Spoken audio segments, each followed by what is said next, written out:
Of child abuse and neglect here in Texas. They are children who have died, even though their families had previous contact with Child Protective Services.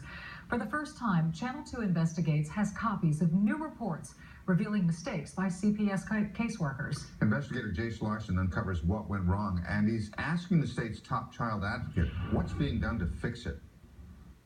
Okay, I'll go ahead and eat. This brother and sister have had to become close. They're doing so good, and I'm so proud of them. There's one constant reminder of what they've been through: the empty chair at the dining room table. Ryan was very, very outgoing. Their blue-eyed brother with a 4-year-old smile died after finding a gun kept just 3 feet off the floor at his mother's filthy, roach-infested house. As he and his brother played with the gun, somehow a bullet shot him in the face. It's the hardest thing I think I've ever been through. And I deal with it every day. Child Protective Services has a long history with the family. CPS was getting complaints about both parents, but the complaints continued after Michael moved out. I tried everything I could to get those kids out of that situation. After Ryan's death, a state review found errors with how caseworkers handled the family. Even though people complained to CPS twice about how guns were stored in the home, this report says workers never properly addressed the issues with parents.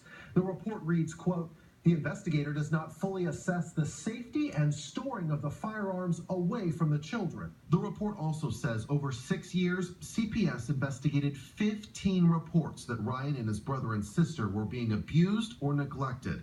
Investigators never substantiated any of the complaints. Do you think the system failed? Yeah. It was only after Mom refused to let CPS see the kids that the state went to a judge for help. But Ryan's parents never showed for that hearing. The reason? The court system hadn't properly notified them. 7 days later, this blue-eyed boy died. Who's responsible when these children die?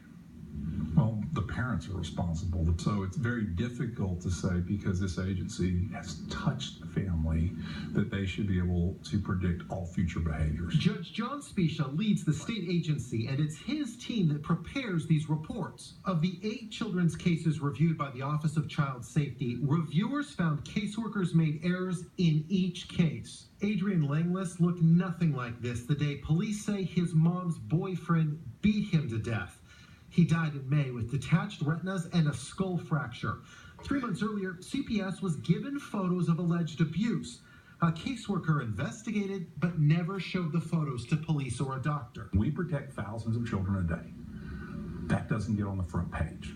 The bad ones get on the front page, and I understand that. What do you think when you read these reports and each of them says that a member of your staff made an error? It breaks my heart. I mean, I hate it when we make a mistake. If my people didn't follow policy and they did something that they should be held accountable for, I take action to hold them accountable. He's fired people and changed policies. One change, they now require a special team to view abuse photos. He's also working to curb turnover, giving caseworkers who stay in their job for 2 years a bonus. That will help, he says, but not stop child abuse and neglect. This is a public health problem and not a problem that can just be fixed by the Department of Family and Protective Services. Chase, that's a very tough job. I have a friend who was a CPS caseworker. 2 years of bonus. That's because it's really hard to stay that long. It is so tough to see that day in and day out. Oh, yeah.